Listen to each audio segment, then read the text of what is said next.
In Chapter 15, we'll be focusing on stockholders' equity. So, as you probably know, there's three primary forms of a business organization: sole proprietorships, partnerships, and corporations. In this chapter, we'll be focusing on the corporate form of businesses. Okay, so just kind of like a recap of general business knowledge, we're first going to start talking about the features of a corporation. Right? And kind of the whole point of this is if you understand how a corporation's set up, it'll help you better understand what equity is and what it represents and the different types of equity. Okay, so first thing, separate legal entity apart from owners. So in other words, the corporation is considered its own person. You don't really have to worry about the limited liability part, but since the corporation is its own person, that means if the corporation goes bankrupt, the owners of the corporation, or the stockholders, can't lose any personal property outside of that corporation. So they have limited liability. The second is ownership interest is represented by stock. So since a corporation can just sell stock to raise money, right, it has an easier time raising capital. Right, and so each stock just represents ownership interest in the firm. And then third, the corporation can distribute its profit through dividends. We'll talk a little bit more about dividends later on in the chapter. Okay, so up at the top of the slide here, you have your general accounting equation. It's been rearranged, though, to show that owner's equity is just equal to assets minus liability. So in other words, equity is just it represents how much the money had, or how much resources the company has after you pay back any liabilities. All right, so equity really consists of two components here. First, the company can just issue stock to raise equity. So in other words, when we talk about contributed capital, this is cash that stockholders have contributed to the company. Right, and so this contributed capital then we're going to record in two accounts. One's a capital stock account, and the other is additional paid-in capital.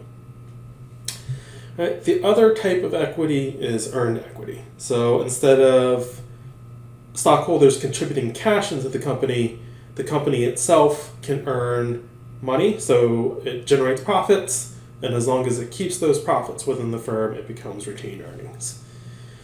For accumulated other comprehensive income, it's another type of earned capital. So accumulated OCI, or accumulated other comprehensive income, is just the accumulation of other comprehensive income over time. OCI. Right, and then OCI, or other comprehensive income, if you don't remember from 301A, these are just gains and losses that bypass the income statement. Right, so in other words, these were gains and losses that rely heavily on market prices.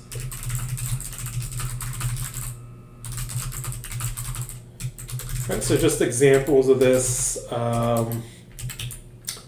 the gains and losses on available for sale securities, gains and losses on derivatives, gains and losses from foreign currency translation, and so on. All right, so in each of these three examples, you can see, for example, whether the value of a security goes up or down, or a derivative, or whether the translation or the foreign currency translation rate goes up or down will just depend on market forces. If companies had to record these gains and losses in net income, it caused it to be very volatile, so they're allowed to bypass it. Okay, so this part about OCI should be review from 301A. where it relates for us in this chapter is AOCI, which captures OCI over time, is a earned capital account. And then finally, the last type of equity account we're going to deal with is a treasury stock. Treasury stock is a contra equity account. Right, and this just represents stock that the company issued and then repurchased. So in other words, these are just stock buybacks or stock repurchases. All right, so features of capital stock. Again, stock just represents ownership, interest in a corporation. So the more shares someone owns, the more of the company they own. And each share of stock has certain rights and privileges. So unless the company states otherwise, each share of stock will share proportionately in profits, voting rights, and assets upon liquidation. So hopefully these rights are self-explanatory, but just to briefly go through them, right? If I own 10% of the stock, then if the company pays dividends, then I should get 10% share of those profits being distributed. Right. Similarly, if I own 10% of the company, when I go to vote on certain things within the company, then my votes should count for 10% of all votes. Right, so I have 10% of the voting rights. And then net assets upon liquidation, if the company goes bankrupt, and after paying off all of its debts, let's just say it has $100,000 of assets left, then I should get 10% or $10,000 of those assets if I own 10% of the company. Right. In addition, with stock, generally you have what is known as a preemptive right. This simply allows you as a shareholder to buy new share offerings before other shareholders. So in other words, if you own 10% of the stock, you should have the offer to buy new shares from the company to keep your percentage of the share from dropping below 10% if you want.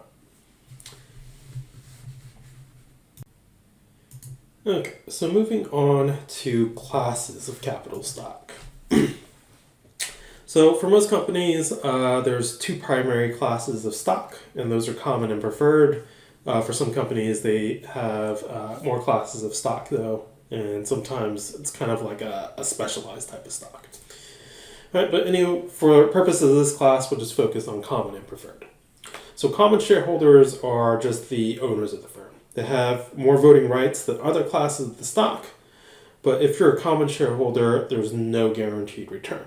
So in other words, if the company goes belly up or bankrupt, you're not guaranteed to receive anything back. And similarly, even if the company is extremely profitable, chances are the stock of the price will go up, but it doesn't necessarily mean you'll be receiving anything. So in other words, you're not guaranteed any dividends or anything like that. So the flip side of that, however, if the company does do very well, you stand to benefit the most because ultimately if that stock price shoots up, you can sell the stock for a profit. Most companies, however, are going to offer more than just common stock. So usually companies will also offer preferred stock. So with preferred stock, the rights and privileges granted to preferred stockholders are going to vary from company to company. But typically, if you're a preferred stockholder, you do not have any voting rights. In exchange for that, though, you do get other rights. So the first is commonly preferred stockholders get priority when dividends are paid. So this doesn't guarantee that if you're a preferred stockholder that you will get dividends, but rather it's saying that if a company is going to pay a dividend, it has to pay its preferred dividends first. Right, and then second, generally the return on a preferred stock is going to be stated as a percentage of par value. So for example, if I say it's a 5% preferred stock, right, that means I will pay 5% of par value in dividends.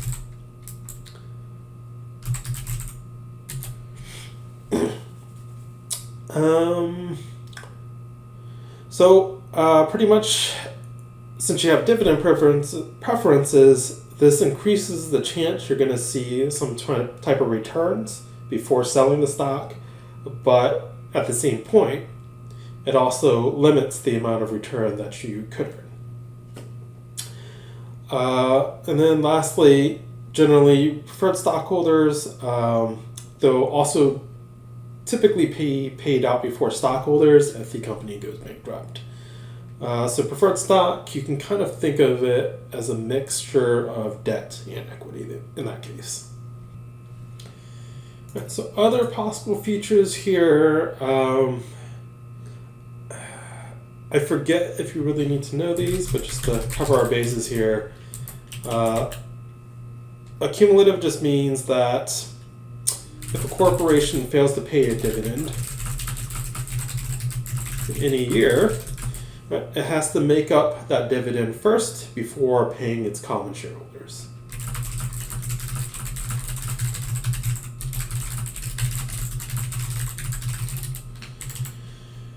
Okay, generally participating comes in one of two types, so it could be partial or full. Right, and so all participating means is that, or I guess to say, so fully participating means that the preferred stockholder can receive dividends beyond the prescribed rate.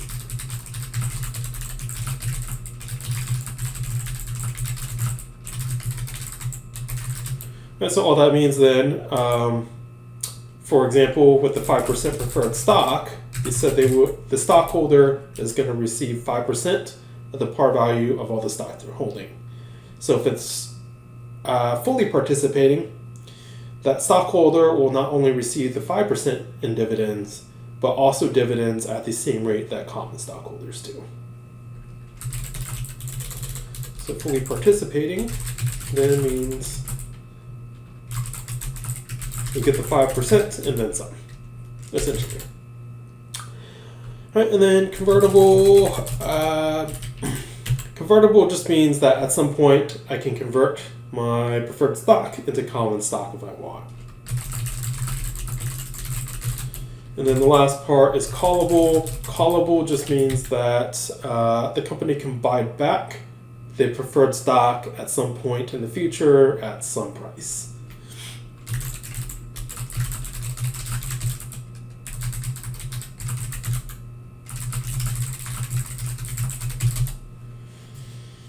Okay. As I mentioned, there are other possible classes of stock out there, but more importantly for this class, or not just for this class, but more importantly, regardless of the type or class of stock, the accounting for it at the issuance date is very similar. Yeah, so kind of jumping more into the accounting for stocks. As mentioned, pretty much the first thing you do with any item is when you first issue it, how do we recognize it? And then how do we measure its value? So when we're talking about issuance of capital stock, this relates to initial measurement and recognition. All right, so we'll first learn how to account for the issuance of different types of stock. So we'll cover par value, no par value, stock issued in combo with other securities, and so on. All right. So in the next few, the upcoming slides, we'll cover these 5 topics. All right. So first is par value stock.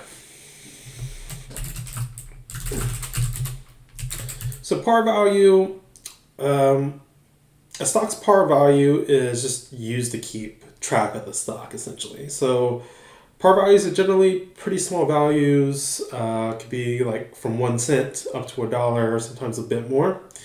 And really, par value has no relation to the stock's market value. Has no relation to market value. So really, par value is only relevant really from a legal perspective. It's kind of like if we had this $5 gold coin minted back in the early 1900s, right? So at face value, legally, it's only worth $5, But if you have this mint $5 gold coin, you could probably sell it for several hundred, if not thousands, to the right buyer. So par value has some legal meaning, more so back in the day than it does now. But for accounting purposes, really all you need to know is we're going to record our common stock. So we're going to record the value of the common stock in two accounts. The par value goes into the common stock account, and then anything above par value will go into APIC, as we'll see in a second.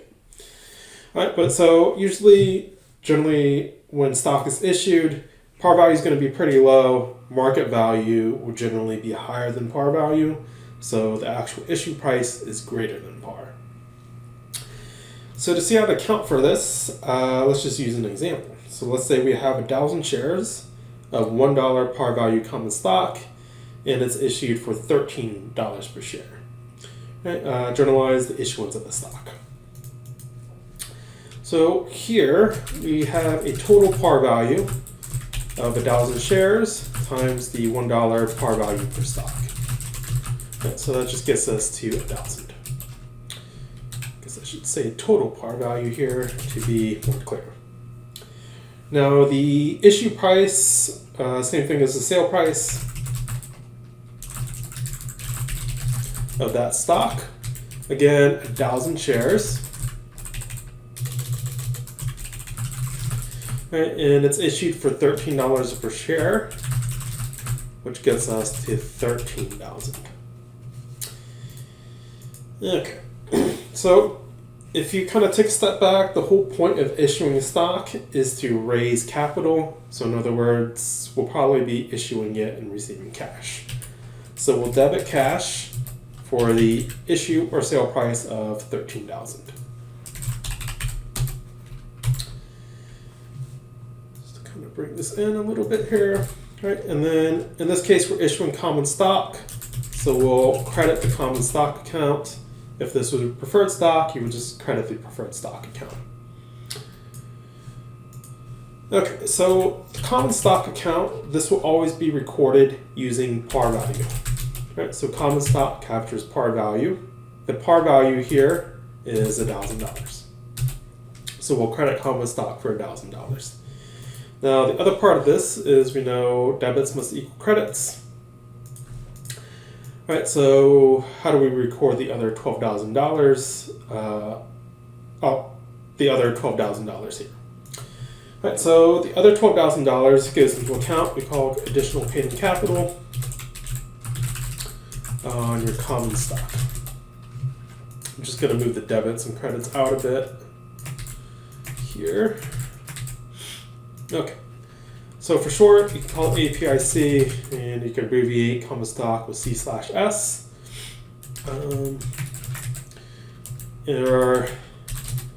Sometimes it's called par value, value in excess of par, or something like that.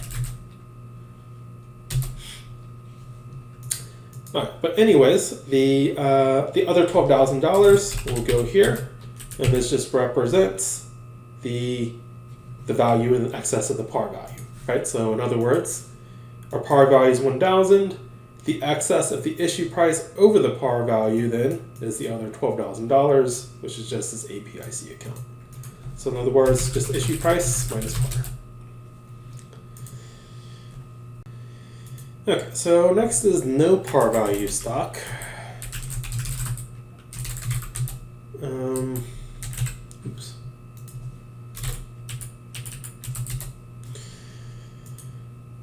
So no par value stock just means that the stock doesn't have a par value associated with it. In these cases, all that's going to happen is we'll record the whole issue price in the common stock account. All right, so just an example, if we have 1,000 shares of no par value common stock issued for $13 per share, if we wanted to journalize this, again, we have the 1,000 shares times the 13 per share. So kind of the same information as when we cover par value, except now we're just assuming there's no par. So we're still getting the same amount of cash. And then in this case, since we're not going to use an APIC account, we're just going to record, or rather, since there's no par value, we don't have any paid-in capital in excess of par, so you just record everything into your common stock account. Okay, and then let me just say, if there's no par value, but the company has a stated value, then you'll record stated value similar to par value stock.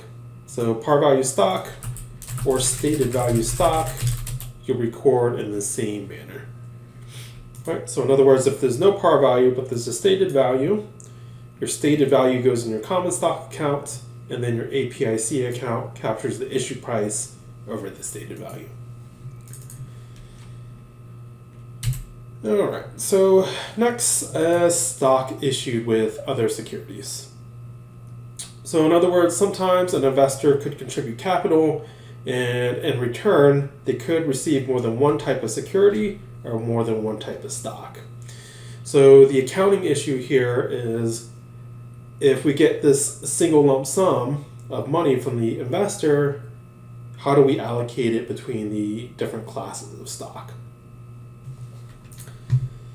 Okay, so stock issued with other securities. Right, our accounting issue here is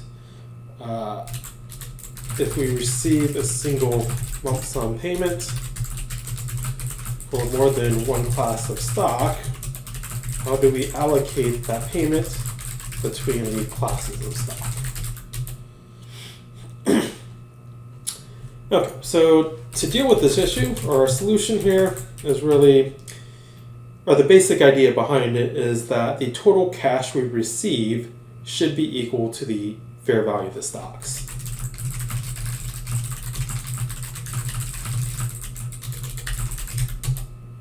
Right, so in other words, the cash we receive should be the market value of all of our stocks that we purchased together. So if that makes sense, then we should use the fair value of the stocks to allocate the lump sum.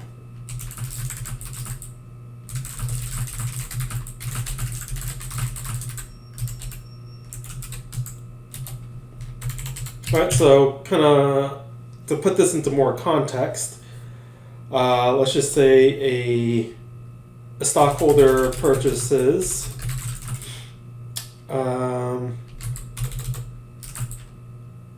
let's just keep the simple purchases, 1 unit of common stock and 1 share of preferred stock.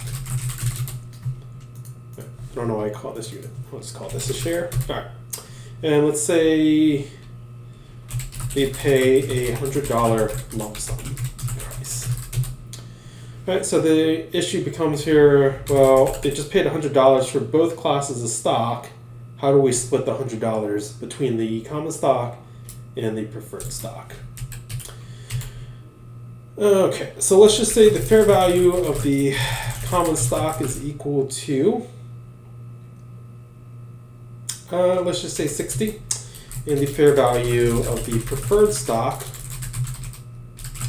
is equal to 80. Right, so the way we can use this to allocate this $100 lump sum price is we can look at the total fair value of the stocks. Right, so the total fair value of the stocks would just be the 60 plus the 80, which brings us to 140. Right, so we can take that $100, or sorry, for the common stock, the amount we should allocate to that, we'll take the $100 and we're going to multiply it by its proportional fair value. So in other words, our total fair value is 140. The common stock is $60 of that $140 value. So we'll take 60 out of 140 of the $100 and allocate it to the common stock.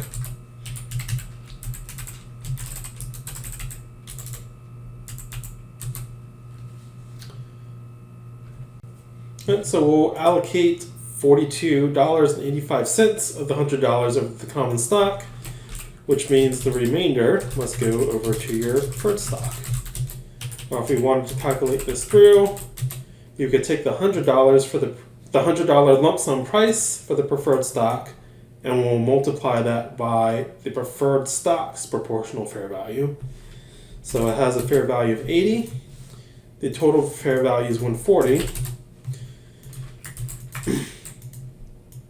And so I should get 80 out of 140 of the $100 allocated to the preferred stock.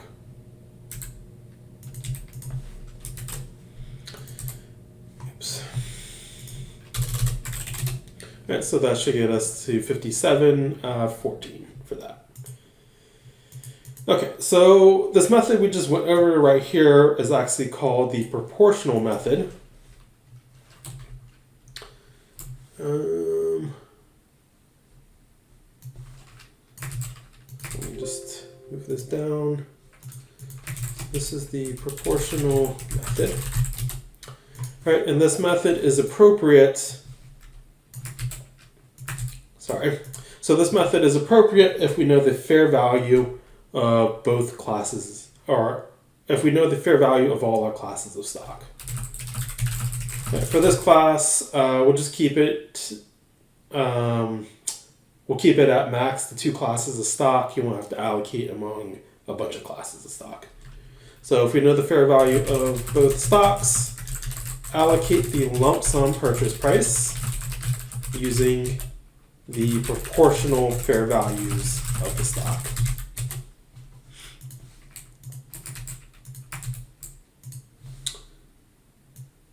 Oops. All right, let me just fix this real quick.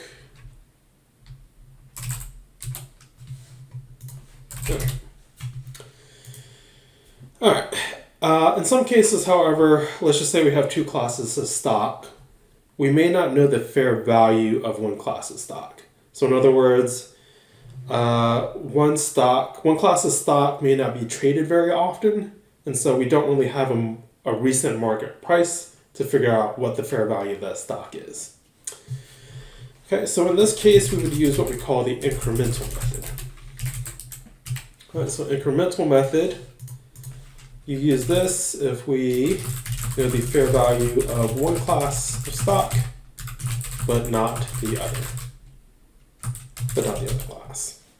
All right, so what happens in this case is we're just going to allocate the lump sum price to the class of stock that we know its fair value first. So we'll allocate the lump sum price to stock whose value is named first, and then the remainder is going to go to the other security.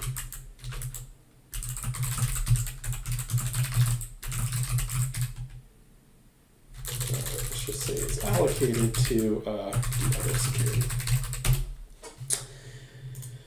Okay, so in this case, let's say same exact example above, right? Stockholders purchase 1 share of common stock, 1 share of preferred stock by paying a $100 lump sum price. And let's just say we know the fair value of the common stock is equal to $60, and the fair value of the preferred stock is unknown. Okay, so in this case, since we know the fair value of the common stock, it'll get allocated at $60 first. All right, so we'll record common stock equal to 60. That'll be its total fair value, or its total value.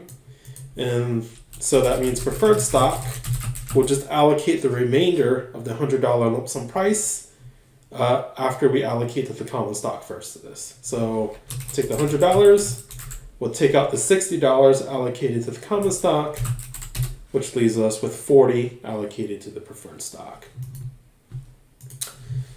Okay, so that's a general overview of your 2 methods that you could use to account for lump sum issuances of stock. Now, I know that the example went over is pretty simplified, but I was just doing that to help you get down the concept. So now let's go through a bit more of a complicated example. All right, so we'll start with proportional method again. All right, proportional method means we will allocate the lump sum price using proportional fair values. Okay, so I'm just going to kind of ignore the work on this, just put it down for your reference for later. I'm just going to work through it again here. So we have 1,000 shares of common stock, 1,000 shares of preferred stock. They're issued for a total of $100,000. So again, the issue here is how do we allocate the $100,000 to the 1,000 shares of common stock into the 1,000 shares of preferred stock. All right, so the common has a market value of $30 per share, and the market value of the preferred stock is $20 per share. All right, common stock has a par value 1, preferred stock has a par value of 2. Okay, so in this case, we know the market value of both the common and the preferred stock, so we can use the proportional method. So the common market value per share is 30, or its fair value is $30 per share, and for the preferred stock, the fair value here is $20 per share.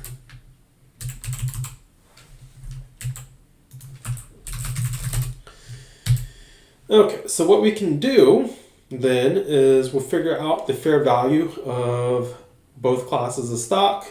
We'll divide it by the total fair value, and then that ratio we end up with is how much we're going to allocate of the 100,000. So the fair value of the common stock, we have 1,000 shares. They each go for $30 a share, so that gets us out to $30,000. Okay, for the preferred stock, the fair value is 1,000 shares, and they're at $20 per share, so that gets us to $20,000. Okay, if we add together the two amounts, we're out to $50,000. So this means the proportional fair value of common stock is its fair value of $30,000 divided by the total fair value of $50,000. So if you take $30,000 divided by $50,000, you'll end up with 60%. Right, so in other words, the common stock will be allocated 60% of the lump sum price here, which is $100,000. So the price allocated to common stock is the $100,000 lump sum times that 60% is 60. Right, this already implies that the preferred stock should get the other $40,000, but just to be complete here, if we wanted to calculate the proportional fair value of the preferred stock, this would be equal to the fair value of the preferred stock of $20,000. And we can divide that by the total fair value of $50,000 again. That'll get us to 40% here. And so the price allocated to the preferred stock is the 100 grand times that 40%, which gets you out to 40,000. Right? After we have the price allocated to each, which I'm gonna just put into red here, we need to record it. Now the way we record it, very similar to how we recorded our par value stock.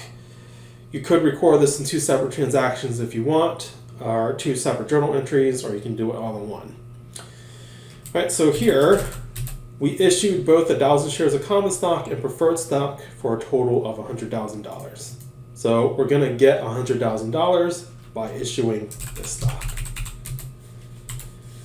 All right, second, as we learned earlier, so in this case, we're issuing common stock and preferred stock. As we saw earlier with common stock, you record the value of the common stock or the issue price into two accounts: your common stock account and your APIC common stock account. Right, you can do exactly the same thing for your preferred stock. You record preferred stock in a preferred stock account, and the excess of a par goes into your APIC preferred stock account. Okay, so whenever you record the issuance of stock, again, the par value will go into your common stock account or your preferred stock account, depending on the class. So this is always reported at par for your common stock and your preferred stock. And your APIC accounts capture the excess of selling price over par.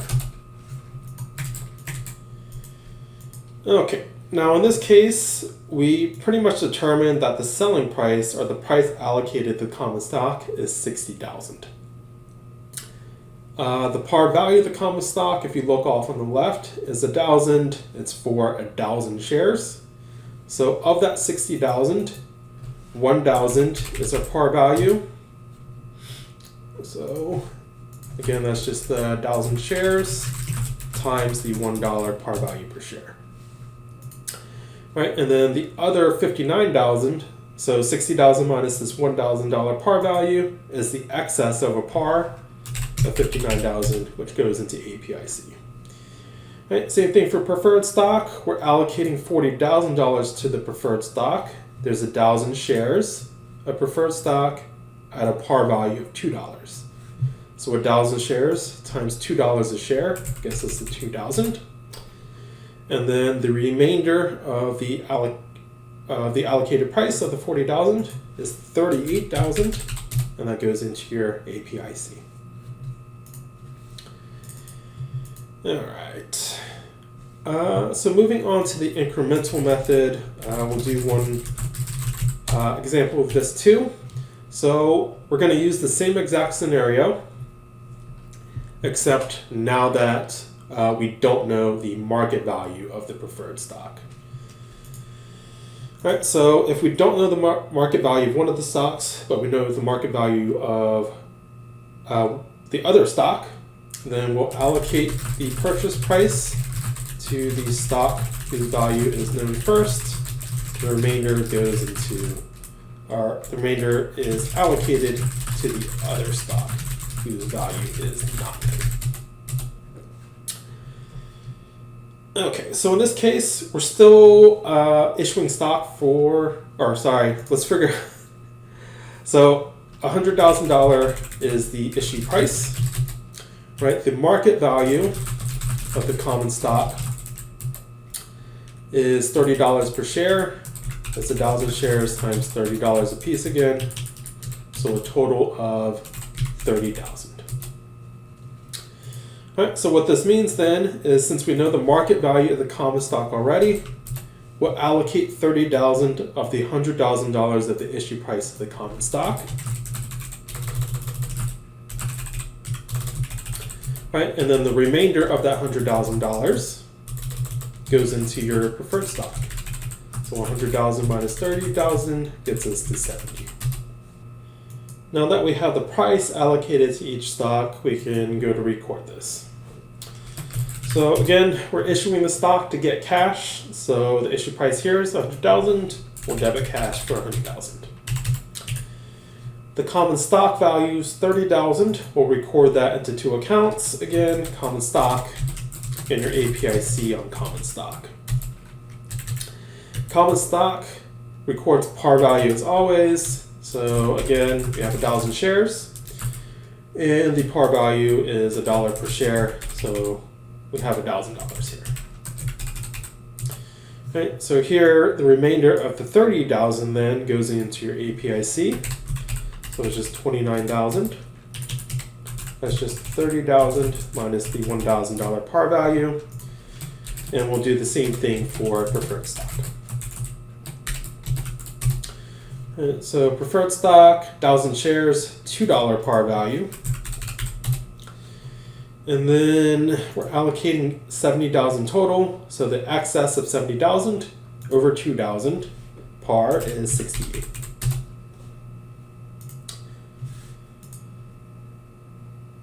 Alrighty, so next topic is stock issued in non-cash transaction.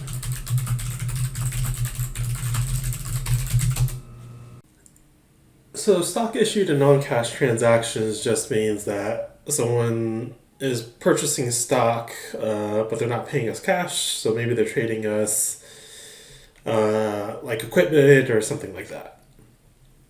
Okay, so the idea here is if we issue stock and there's not cash involved, it becomes harder to determine the dollar value of the transaction, which we need to record it, obviously.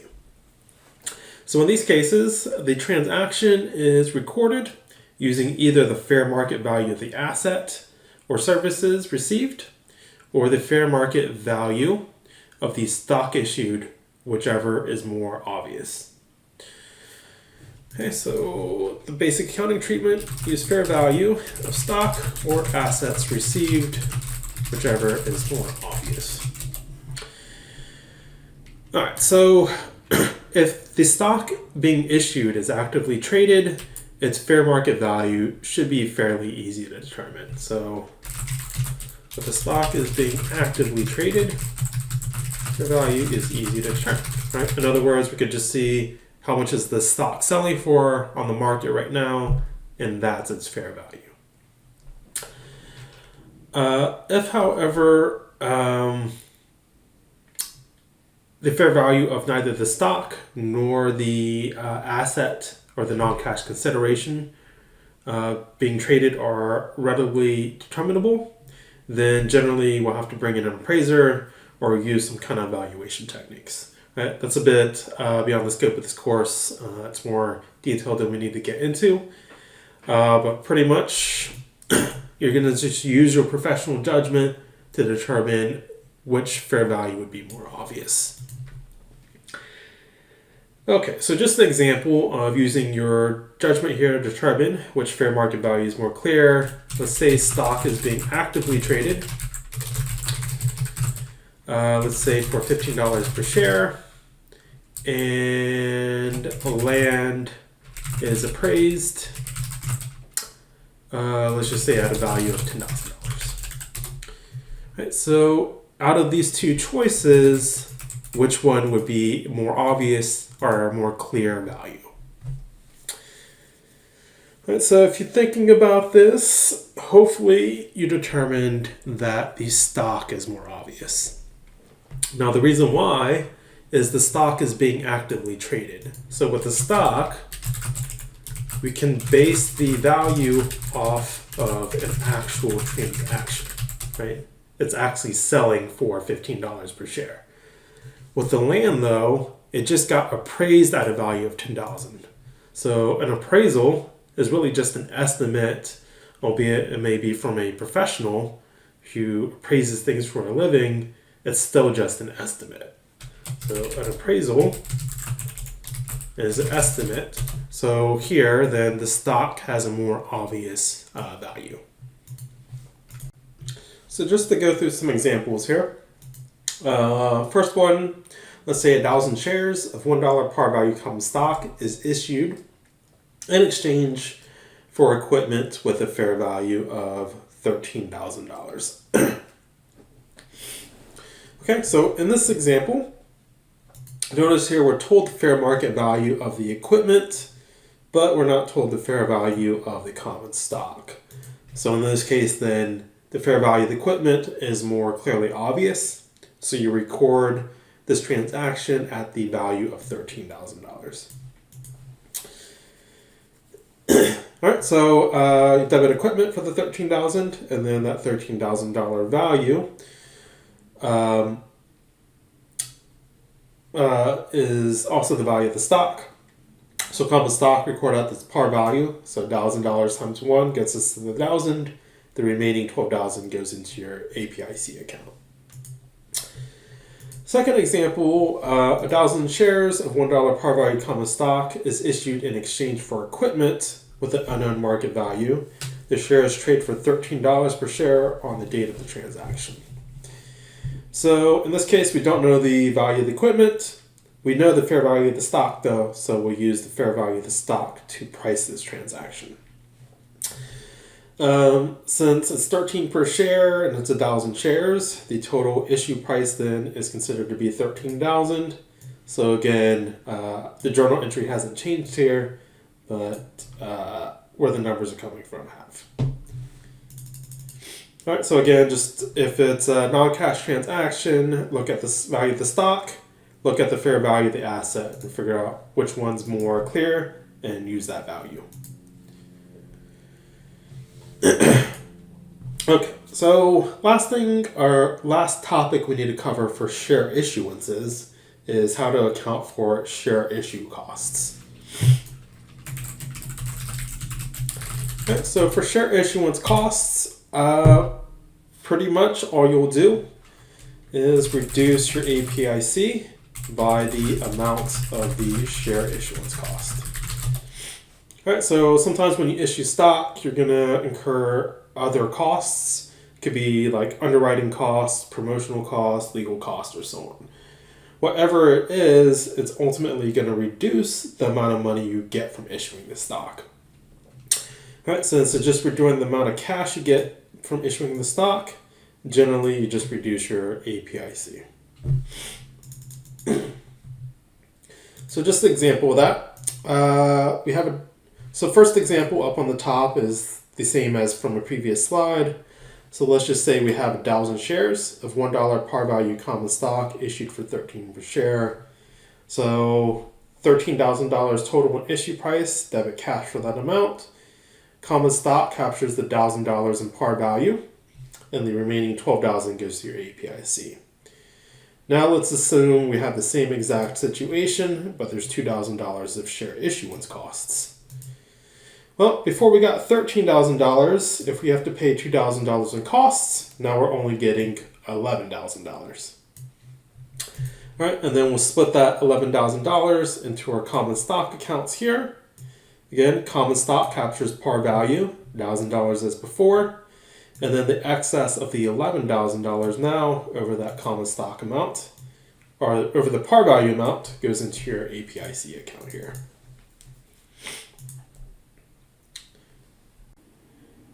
So far we've talked about how we account for the issuance of stock.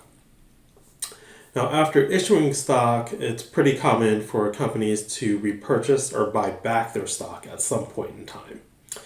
When a company buys back a stock and then it holds on to that stock, it's called treasury stock. All right, so there's a bunch of reasons why a firm might want to repurchase stock.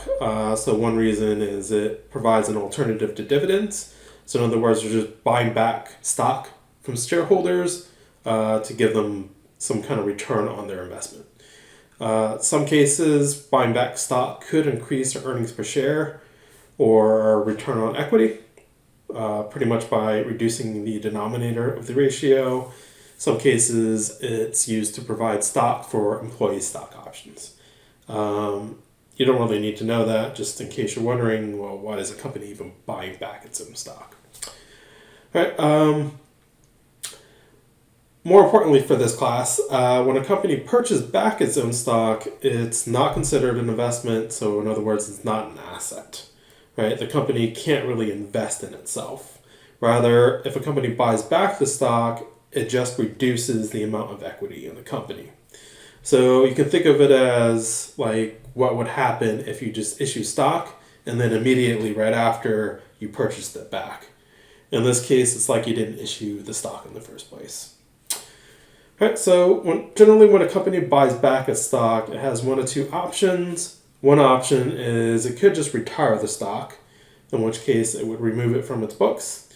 However, more often the company is going to buy back the stock and hold on to it.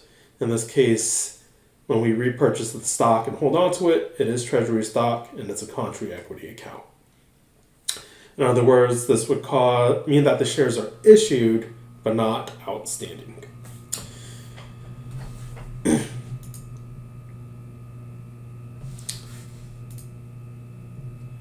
Okay, so to account for treasury stock, when we purchase treasury stock back, we're going to record it at cost. So for example, let's just say we purchase $2,000 or $20,000 of stock back from stockholders. In this case, we're going to record treasury stock at cost. So we'll make a debit to the treasury stock account for $20,000, and we'll just credit cash for $20,000. So now after buying back these shares, the company could retire them. We'll see how to account for that in a bit. In this case, we're going to assume that the company is going to take these treasury stocks and sell them back to stockholders eventually. So when we go to sell back this treasury stock, it could be the case that our sale price is exactly equal to our repurchase price, in which case you just make a reversing journal entry here. So if we sell this stock back to stockholders for $20,000, you're just reversing this journal entry. We made a credit to cash before, so now we'll debit it. And we made a credit or a debit to treasury stock before, so now we'll make a credit. Oops, sorry about that. Alright, now most cases we're not going to sell the stock back to stockholders for the same price that we bought it for. Alright, in this case though, we can't recognize a gain or a loss because treasury stock is not an asset. You can only recognize gains and losses on the sale of assets. And then in the cases, so we'll cover how to account for these quote-unquote gains and losses in a second. And then in the cases where we're selling our treasury stock, which has been repurchased back at different prices, we can use something like FIFO, LIFO, or weighted average to account for that. And we'll see how we do that in a second as well. Okay, so to go through an example of this, let's say on January 30th, 2015, Hertz issued 1,000 shares of $1 par value common stock for $13 per share. So this first journal entry here should be review. We issued this at $13 per share for 1,000 shares, so that's $13,000 in cash. Of that $13,000 value, $1,000 is the par value, which as we saw goes in your common stock account. The remainder goes into your paid in capital in excess of par or APIC account, whatever you want to call it. Okay, then on February 15th, 2015, Hertz repurchases 400 shares at $15 per share. So we're buying back shares here. So we'll debit treasury stock. We record it at cost. So the cost is the 400 shares times the $15 per share, or $6,000. So debit treasury stock, credit cash for $6. And then on March 3rd, Hertz repurchases 300 shares at $17 per share. And so again, same transaction, record it at cost. 300 times 17 is 5,100. So we make a debit to treasury stock and a credit to cash for that amount. So continuing on with this example, after repurchasing the shares on April 6th, Hertz resells 200 shares of treasury stock for $18 per share. And then Hertz is going to use the FIFO method in accounting for treasury stock transactions. So if you remember on the previous slide, we purchased 400 shares at $15 per share on February 15th. And then on March 3rd, we purchased 300 more shares at $17 per share. All right, so the issue here then is we're selling back 200 shares of treasury stock. So we need to know which date or which shares we're kind of selling back to our shareholders so we know the cost of the treasury stock. So in order to do that, we can treat this kind of like inventory, and the FIFO is just first in, first out. So in other words, the first shares that we repurchased are assumed to be the first sold. So in other words, since we're selling 200 shares, we're going to assume we sold the shares that we repurchased for $15 per share. Okay, so to journalize this, remember we are reselling 200 shares of treasury stock for $18 per share here. All right, so in other words, we have 200 shares. We're selling them for $18 a share, which will get us to $3,600. So we can debit cash for $3,600. Now, we just said the cost of the treasury stock that we're selling, we repurchased back originally for $15. So in other words, this was our sale price. Just going to move this down slightly. Our repurchase, or the cost of the shares, was for $15 a share. So 200 shares times 15 gets us to $3,000. Right, so this was our repurchase price on February 15th. So to remove that treasury stock from our books, since we're selling off the shares now, we need to remove the treasury stock account from our books. Since we originally recorded it at cost, we can also remove it off of our books at cost. Okay, so now we've removed the treasury stock from our books. We've recognized the cash that we got. We know debits must equal credits. In this case, we sold these shares for more than we repurchased them for previously by $600. Right, so we kind of have like this $600 gain. But again, since treasury stock is not an asset, you cannot recognize a gain. Right, so instead of crediting like a gain account, we're just going to credit an equity account. That equity account will be your additional paid-in capital on your treasury stock. Right, and this captures that $600 difference, or the $600 quote-unquote gain. So continuing on with this example, now let's say on May 21st, 2015, Hertz resells 300 shares of treasury stock for $10 per share. Right, so notice in this price now, or in this case now, the sale price is less than the cost. In our previous example, our sale price was greater than the cost. So this is kind of like when your sale price is greater than cost, example of that. And then when your sale price is less than your cost, right, you have a little bit of a different scenario. So in other words, in this case, you kind of have like a quote-unquote loss situation. Previously, we went over a quote-unquote gain situation. Okay, so now we are selling 300 shares for $10 per share. Right, so in other words, our total sale price is $3,000. Okay, now we're selling 300 shares. At this point, we're now holding on to 200 repurchased shares from February 15th, 100 shares, and 300 shares from March 3rd. So again, if we're using FIFO, we want to account for 200 shares. On February 15th, we had 200 shares. Those will be sold. And then we need to account for the next 100 shares. So those would come from your March 3rd.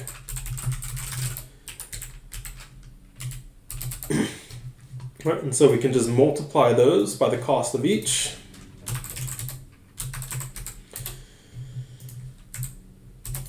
And then we can add everything up. Oops, sorry.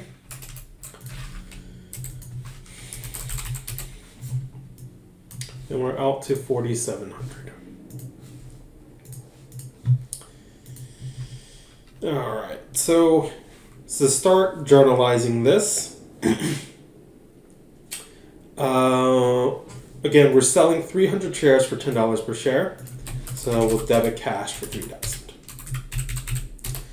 Right, now to get this cash, we just sold off these treasury stock shares that cost us $4,700. So we're going to remove that from our books by making a credit to treasury stock, since treasury stock is normally a contra equity account. Now, in this case, we repurchased the stock for $4,700. We only sold it for $3,000. So again, we kind of have this quote-unquote loss of $1,700. Now, again, we can't recognize a gain or a loss unless it's an asset. So what's going to happen here is we're going to make debits to two accounts in this case. We're first going to debit the paid-in capital treasury stock account. Now notice in the previous example, we made a credit to this account for $600. So if we're keeping a T account of this, which will probably be a good practice for these types of problems. So if we're keeping track for paid-in capital, on our treasury stock. And let's say this is the only prior transaction, we'd have a $600 balance. Right, so when we have a loss, we first reduce the paid-in capital treasury stock account. So when we have a loss on a sale of treasury stock, so again, it's technically not a loss, I'm just putting it in quotes, but I trust you understand what I'm referring to. Or it's easiest to refer to it as that way, but technically it's not correct. So when we have a quote-unquote loss on a sale of treasury stock, we'll first reduce our paid-in capital treasury stock account until it hits a balance of 0, essentially. Right, after that, any remaining loss will just reduce our retained earnings account. Just reduce the retained earnings. So in other words, if we have a 0 balance on our paid-in capital treasury stock, then this whole loss of $1,700 would go into a debit into retained earnings for $1,700. In this case, we have a balance of $600, so we can first reduce the paid-in capital by the $600. The other $1,100 of this quote-unquote loss goes into your retained earnings. Or I guess I should say reduces retained earnings. And that'll be for the $1,100. Okay. Alright, so instead of a company repurchasing stock and then selling it, holding it, and then sending it back to stockholders, sometimes companies will repurchase their stock and then they just retire them. So the accounting for this is very similar to the sale of treasury stock, except now if you think about it, if we're just retiring the stock, we're not going to get any cash back for it. So instead of debiting cash, we'll end up debiting the paid-in capital accounts applicable to the retired shares. So in other words, if I'm going to retire my common stock, I need to take any accounts associated with that common stock off of my books. So one way to think about this is just, for example, earlier we said we issued 1,000 shares of common stock, or I should say $1 par value common stock for $13 per share. All right, so in this case, we debited cash for the issue price of $13,000.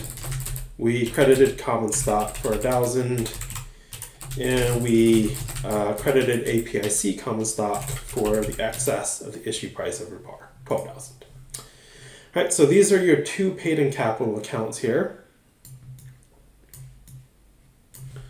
So that I mentioned earlier. Oops. All right, so these are your two paid-in capital accounts. So just kind of like to start getting your mind thinking about how to make the journal entry here. If we want to go retire this stock, well, we recorded the value of the stock in two accounts.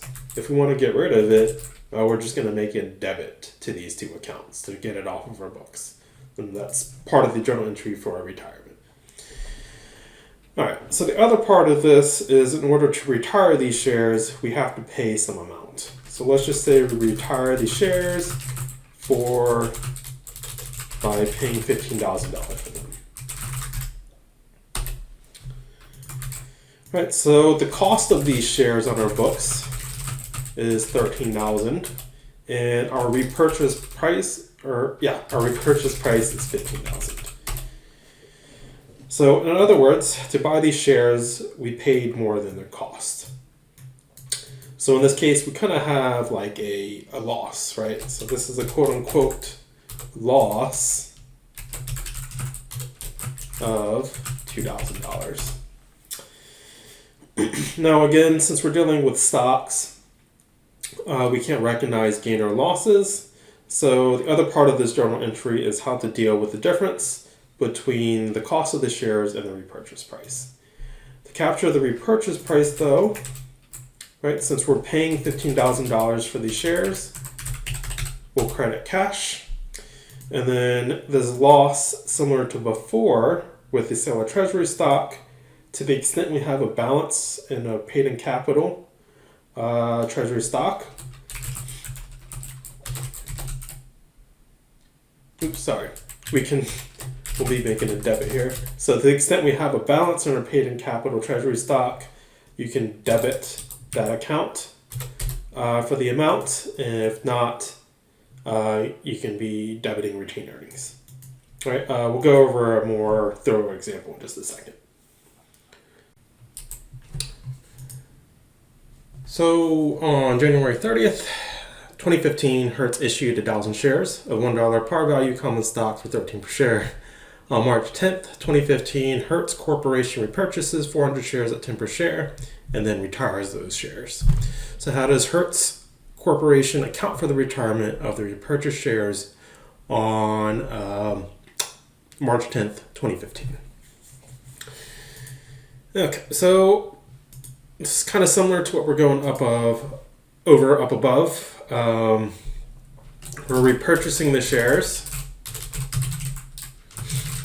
400 shares at 10 per share.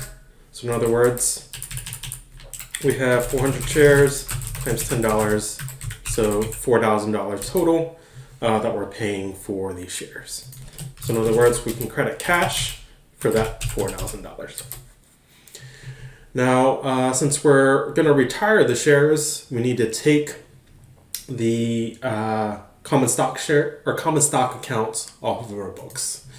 So again, when we first recorded these shares, and in fact we have the same kind of information up here for the issuance, you would have made exactly this journal entry. Right, so again, to take these common stock and APIC accounts off of our books, well, we need to make a debit to these accounts. All right, and then the amount of the debit, it's going to be for just 400 shares of this cost. So it has a $1 par value. So 400 shares times that $1 par value is $400. Right, because normally your common stock account captures your par value of the stock. And then the excess over par goes into APIC. So here we had 400 shares again. The sale price was 13 and the par value was 1. So the excess over par per share is $12. So that'll get us out to $4,800. Okay, so you're debiting your $4,800 here. And in this case, if you think about this, the repurchase price is $4,000.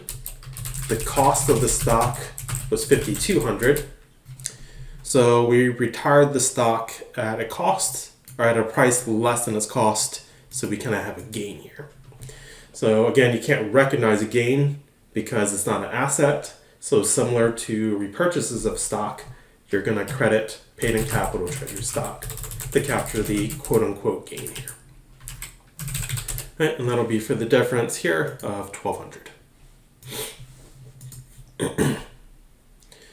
Alright, so continuing from the previous slide, now let's assume that on April 13th, 2015, Hertz requires another 400 shares of its stock for $17 per share and retires those shares. The reduction of the equity accounts is based on the original $13 issue price, and the difference is recorded by adjusting other equity accounts. So this will be more similar to the problem we went over before the last one. Just real quick, I'm going to make a T account for your paid-in capital treasury stock. So it'll make it easier to go through this problem. So we made a credit previously for $1,200 here. Okay, so now we reacquire another 400 shares at $17 per share. Right, so 400 shares times that $17 per share gets us to $6,800. All right, so in other words, we're purchasing the stock by paying cash of $6,800. Again, since we're going to retire these shares, we need to take the common stock accounts off of our books. So we'll credit common stock, we'll credit additional paid-in capital common stock. And since common stock just captures par value, we had 400 shares.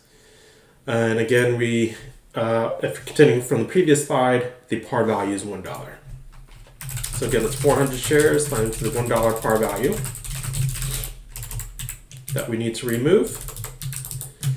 And then again, these were issued at $13 per share. So the excess over par is just the 13 minus the $1 par value times the 400 shares, which gets us to 4,800 again. Okay, so if we're paying attention to what's happening in this transaction here, the repurchase price is $6,800. The cost of the stock now is $5,200. So now we're paying more than the cost of the stock to retire it. So we have this quote-unquote loss of the difference for $1,600. Okay, so again, you're going to start by looking at your PIC, treasury stock count. We're trying to record a total quote-unquote loss of $1,600. There's only $1,200 in the paid-in capital treasury stock account though. So the most we can make a debit to the paid-in account, the additional paid-in capital treasury stock account, is $1,200. So the other remaining $400 of the loss then goes into retained earnings in this case, since we've exhausted the balance in the paid-in capital treasury stock account. All right, so the remainder would go in $400. Just to be clear again, if our paid-in capital treasury stock account has a balance of 0, or had a balance of 0, I should say, then we would have made largely the same journal entry. However, since there's no balance in paid-in capital treasury stock, the full loss would go into your retained earnings. Right, and that is how you account for the retirement of stock.